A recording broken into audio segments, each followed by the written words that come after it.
Well, now I'll invite our brother Raymond to give us his Bible address on the subject, God's promises of the future to Abraham.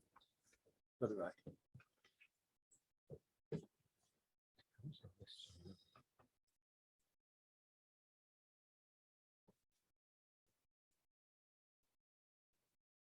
Get rid of the Paul, I can't get rid of the recording sign.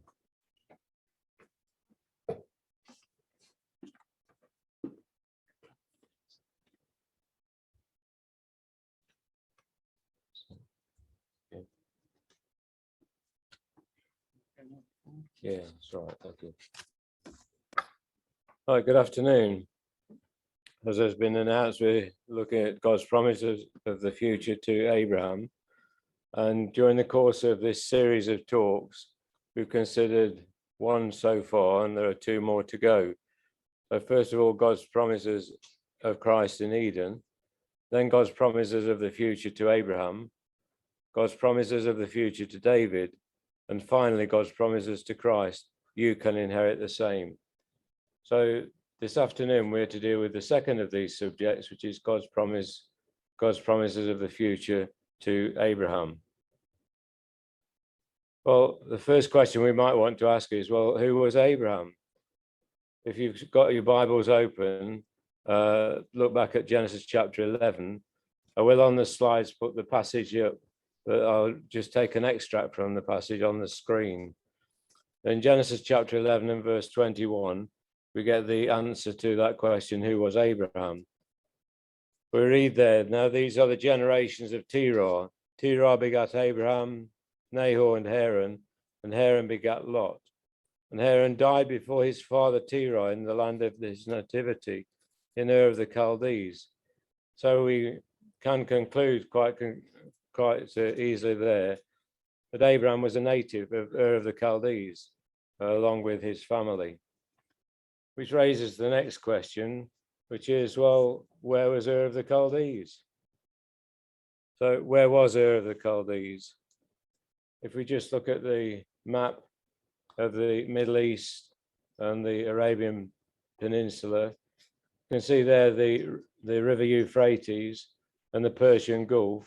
At the bottom end by the Persian Gulf, there's Ur of the Chaldees. Ur of the Chaldees was a very rich civilization, very advanced for its time. I remember reading quite some time ago that Ur of the Chaldees actually used glass in some of its buildings. Probably not a glass like we use today, but certainly it indicates how advanced the civilization was. So that's Ur of the Chaldees. We might ask the question, well, if Ur of the Chaldees was very rich and a very advanced civilization, why would anybody want to leave? And we might ask that question with regard to Abraham. Why would he leave? Excuse me. In Genesis chapter 12, President has read those verses to us, but in Genesis chapter 12, we see why. The Lord said unto Abraham, get thee out of thy country and from thy kindred and from thy father's house unto a land that I will show thee. So Abraham left Ur of the Chaldees because God instructed him to leave his family home, and the riches of Ur of the Chaldees. But it was for an unknown destination. God didn't tell him where he was going or what he was going to achieve there. But God just commanded that Abraham left his family, left Ur of the Chaldees, and went in accordance with his instructions to an unknown destination, which God would direct him to in time. So why would he leave? Because God had made certain promises to him. In Genesis chapter 12 and verses 2 and 3, we see what God has said will be the object of his leaving Ur of the Chaldees. And I will make of thee a great nation, and I will bless thee and make thy name great. And I will bless them that bless thee, and curse him that curseth thee, and in thee shall all families of the earth be blessed. What was quite remarkable was that in the face of all the uncertainty, Abraham was unhesitatingly believing in God's promises and left without question. If God had said that he should go, then so far as Abraham was concerned, that was good enough for him. He had to obey. Well, this is commented on in the New Testament scriptures, Abraham's faith, his trust in God. And in Hebrews chapter 11, and reading from verse 8, we see the comment on Abraham's considerable faith in God as a keeper of his promises. We read there, by faith Abraham, when he was called to go out into a place which he should have to receive for an inheritance, obeyed. And he went out not knowing whither he went. So there's the comment. He didn't know where he was going, but he trusted that God would lead him. Abraham had complete faith in God's promises, first traveling to Haran, and then after a stay there for several years, he traveled on into the land of Canaan. Now, just to illustrate that, because you might say, well, where's Haran? And it doesn't mean anything to us. Just to indicate that on a map, Abraham's journey was about BC 2000, and you can see again a similar map to the one that we had before. There's Ur of the Chaldees next to the Persian Gulf, or adjacent to it. Traveled along the Euphrates, probably as far as Babylon, where he could cross over the river Euphrates, and then moving on up to the north to Haran, staying there for quite some time before traveling due south, almost due south, into the land of Canaan, which is where God was intending him to go. So there's an indication of the long distance that Abraham traveled, not knowing where he was going, except that God would guide him to the destination required. So far as Abraham was concerned, he was leaving behind the civilization, a rich civilization. He was looking for somewhere to dwell, probably a better country, as the New Testament describes it in Hebrews 11. So in Genesis chapter 12 again, and reading from verse 7, Abraham took Sarai his wife and Lot his brother's son, and into the land of Canaan they came. And the Lord appeared unto Abraham and said, unto thy seed will I give this land. So going all that distance into Canaan, God had promised that he would give a land to Abraham that he could inherit and live there. But we'll come more to that in a moment or two. But there's a promise that God made to Abraham, which was clearly intended to relate to things that would happen after Abraham had died. They were to be strangers in a land that didn't belong to them. It was a land that was promised to them, but at this point in time in Genesis 15, it hadn't been given to them. They just were strangers in that land. So in Genesis 15 and verse 12, we read, God said unto Abraham, know of a surety that thy seed shall be a stranger in a land that is not theirs, and shall serve them, and they shall afflict them 400 years. God did not give Canaan to Abraham's seed immediately. They were strangers in the land for approximately 200 years. That was the land of Canaan. It was the land that was promised to them, but the promise wasn't fulfilled at this stage, so they were still counted as strangers in someone else's land, just abiding there. And then for a further approximately 200 years, they dwelt in Egypt, the latter part of which they were bond slaves to the Egyptians, exactly as God had promised to Abraham. They would be strangers in a land that wasn't theirs during 400 years. And in that part of that time, they would be bond servants to the Egyptians. A remarkable prophecy that was fulfilled about 400 years after the promise had been made to Abraham. Well, the record of their exodus from Egypt is probably well known. Films have been made of it, and Bible students will be well exercised in the Genesis record. And in Genesis chapter 15 and verse 14, God said to Abraham, again, 400 years before it happened, also that nation whom they shall serve will I judge, and afterwards shall they come out with great substance.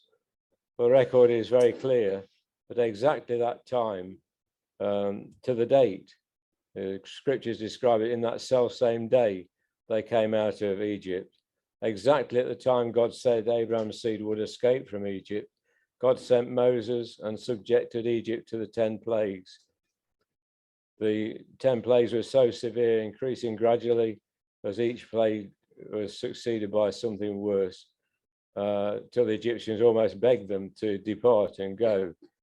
And they couldn't wait to let them go out, and they came out with great substance. They couldn't give them enough gifts and various facilities to take with them to help them on their way, that they might be rid of them. So we might say that that was a promise fulfilled to Abraham. It was future to his day by something like 430 years in reality, but it was still a promise of the future, a more limited future, but we'll move on from there to consider a longer term future. So a promise fulfilled. In the same day, the Lord made a covenant with Abraham, saying, unto thy seed have I given this land, from the river of Egypt unto the great river, the river Euphrates. So this was a land, but it was to be given to Abraham's immediate descendants after they escaped from Egypt, after 430 years from the date of this promise. So after a journey of 40 years in the wilderness, which was the punishment for their disobedience during the course of their journeying, Abraham's descendants did possess the land of Canaan.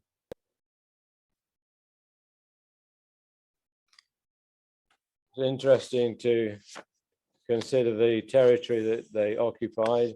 Again, the familiar map, and the promise was to be from the river of Egypt to the great river Euphrates.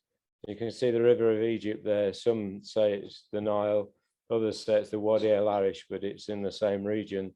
The river of Egypt and the river Euphrates, that is the territory that God promised Abraham will be given to his immediate generations for them to live in, which is at the end of their 40 years of wandering through the wilderness. However, this promise was conditional on their continued obedience to God. Unlike the promise that we'll consider in a moment, this was something where God said, you'll live in that land, you'll possess it, but only while you're obedient. If you're disobedient, then the time will come when you'll be evicted from that land. And as Deuteronomy 28 describes, they will be scattered throughout the nations of the earth. And that's history of the Jews to the present time.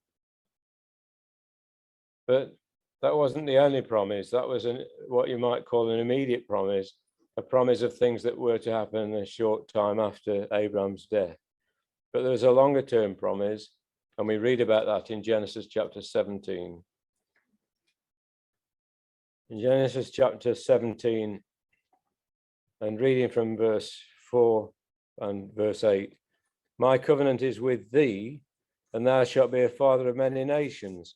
So that was a promise to Abraham that he would be a father of many nations. And God went on to say, I will give unto thee and to thy seed after thee the land wherein thou art a stranger, all the land of Canaan, for an everlasting possession. The promises that we've looked at so far were, if they were obedient, they would inherit the land and they would live in it until such time as God evicted them for disobedience. This was a different promise altogether. It was promised to Abraham and his seed for an everlasting possession. God's covenant with Abraham and his seed was the everlasting possession of Canaan, but thus it was also the promise of everlasting life, because it's not possible to inherit something forever unless you live forever. But that was the hidden message to Abraham, that it will be an everlasting possession for him and for his seed, whoever that seed might be. We're just looking for a moment at Abraham's family, Abraham's nations. We start off with Abraham on the family tree, under which we've got Hagar, or we've got Sarah, or Sarai, that was his wife. Because he was childless for many, many years, he married his wife's maid, Hagar, who was an Egyptian. And from those two women, from Hagar, we have the family of Ishmael, and from Sarah, the family of Isaac. Under Isaac, we've got Esau, who was the father of the the country of Edom, and we've got Jacob, who is the father of Israel. From Ishmael, we've got Teman and Amalek. The significance of those, which names probably don't mean a lot generally, the significance is that those underlined in a sort of pinky purple color are the Arab nations, which can be traced through to today. And on the right, we've got the blue underscore on Israel, the nation of Israel, which is since 1948 has existed as a country in its own right once again, after over 2,000 years of traveling the globe, being abused by all the nations of the earth. So there's the background to the problems of today with the Palestinian issues and the perpetual hatred, as the scriptures describe it, between the Arabs for the Jews. So that's Abraham's many nations, and there are others that we could highlight, but that just illustrates the fulfillment of God's promise in that respect. However, so far as the everlasting possession was concerned, there was a special seed that was referred to, and in Galatians chapter 3, we have the reference to that special seed. In Galatians chapter 3 and verse 16, we read, "Now to Abraham and his seed were the promises made. He saith not unto seeds as of many, but as of one, unto thy seed, which is Christ." So the promise made to Abraham and his seed in relation to an everlasting possession of the land of Canaan related to Abraham and Christ. They were to be joint inheritors of this land under an everlasting covenant made by God. So God's everlasting covenant was to be shared between Abraham and Christ. It was therefore future, because Christ was another 2,000 years after Abraham, which of course implied that Abraham would need to be raised from the dead in order to for that promise to be fulfilled at a time when he would join with Christ as the everlasting possessor of the land of Canaan or the Middle Eastern area. So what does it say about Christ's land? Does it correspond with what was promised to Abraham for an everlasting possession? Well, in Psalm 72, we have the definition of the land that's promised to Christ, because Psalm 72 is a psalm all about Christ and what he would do and how he would establish a kingdom for God. In Psalm 72 and verse 8, we have this definition of the land. "He shall have dominion also from sea to sea, and from the river unto the ends of the earth." Christ is promised the same everlasting possession of the land as Abraham was. Abraham was from the river of Egypt to the great river, the river Euphrates, all that land between those two rivers. And here Christ is promised to have dominion from sea to sea and from the river unto the ends of the earth. And we can illustrate what that means by looking again at our common map. This was the land promised to Christ.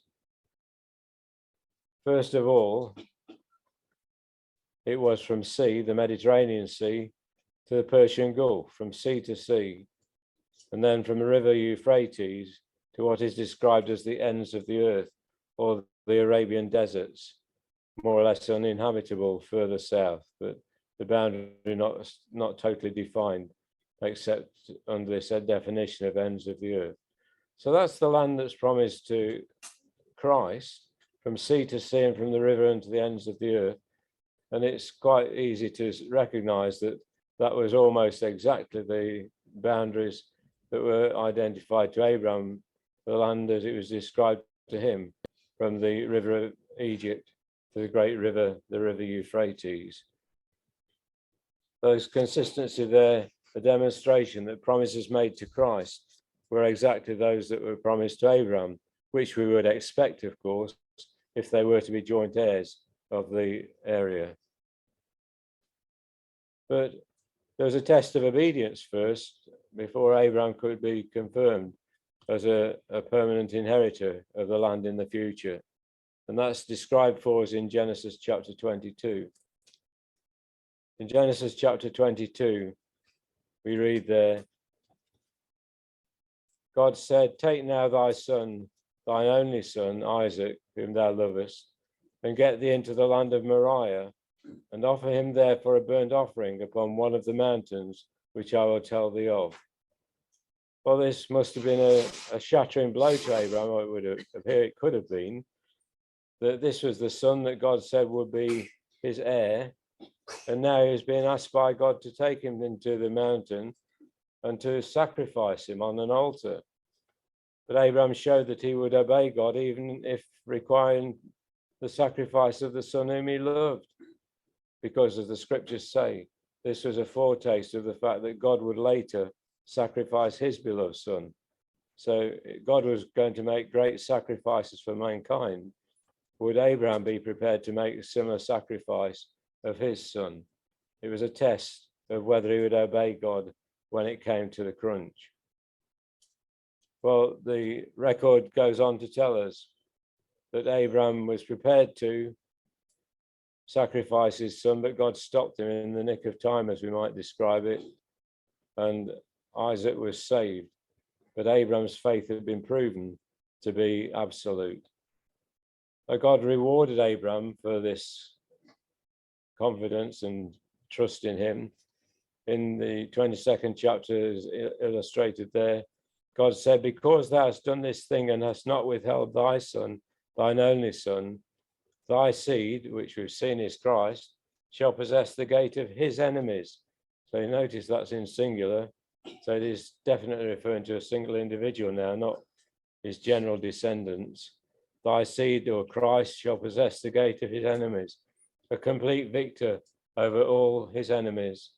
And in thy seed, Christ, shall all the nations of the earth be blessed, because thou hast obeyed my voice. Now there's the difference. The early promise, the covenant that God made with Abraham, was conditional, as we've already mentioned. If they were obedient, then they would stay in the land. If they became disobedient, they would be removed from the land. But this was a retrospective promise. Abraham had obeyed God's voice. Therefore, this was rewarded by a definite promise that he would now receive the reward that we've been looking at in respect of an everlasting possession of the land. So that was to be Abraham's reward for his obedience. It's described in a remarkable manner in two passages, one relating to Christ and one relating to Abraham. They were to be heirs of the world. So this wasn't to be a local thing ultimately, it was to affect the whole of the world. If we turn to Romans chapter 4, we read what is said about Abraham, the promises made to Abraham with regard to this everlasting possession. In Romans chapter 4 and verse 13, the promise that he should be the heir of the world was not to Abraham or to his seed through the law, but through the righteousness of faith. The significant part we want to pick up from that passage is not the aspect of righteousness of faith, but it's the promise that Abraham was to be the heir of the world. That was a promise made to Abraham and to his seed, that they will be heirs of the world. And we remember how that the promise to Abraham also said that his seed will possess the gate of his enemies. So all nations will be brought into subjection to Abraham and his seed, which is Christ. And in Acts chapter 17, we have the confirmation with regard to the same promise effectively given to his seed. That was the promise to Abraham, that he would be heir of the world. And what do we read in Acts chapter 17? Well-known passage possibly to most of our listeners. But God hath appointed a day in the which he would judge the world in righteousness by that man whom he hath ordained. He will judge the world in righteousness by that man whom he hath ordained. And in Zechariah 14, it describes the climax of a battle in Jerusalem, where it says, in that day, the Lord shall be king over all the earth. So that's the final outcome of these momentous promises which God made to Abraham concerning him and his seed, which is Christ, that they will be heirs of the world, ruling the world in righteousness to the glory of God. We've already seen that Abraham's seed was to possess the gate of his enemies. Well, that's described in a different way in 1 Corinthians chapter 15. In 1 Corinthians chapter 15, we read, "Then cometh the end, when Christ shall have put down all rule and all authority and power. For he must reign till he hath put all enemies under his feet. The last enemy that shall be destroyed is death." So the momentous aspect of these promises is this isn't merely a conquest of nations and of peoples, but a conquest of death itself. Sin and death will finally be removed from the earth, and the earth will be a place of peace, which will be to the glory of the Most High God. So we conclude with a picture of the world at peace in Isaiah chapter 2. In Isaiah chapter 2, we read, "Many people shall go and say, Come ye and let us go up to the mountain of the Lord, and he will teach us of his ways, and we will walk in his paths. For out of Zion shall go forth the law, and the word of the Lord from Jerusalem. And he shall judge among the nations, and shall rebuke many people. And they shall beat their swords into plowshares, and their spears into pruning hooks. Nation shall not lift up sword against nation, neither shall they learn war any more." Well, the future promises to Abraham are momentous, my dear brothers and sisters and respective friends. This is what is in line for the earth in the very near future, we believe. It's something which we can be part of, but that's the subject of the next two talks. This is how God's promise to Abraham will affect the future of the world, and it could affect us too. Thank you.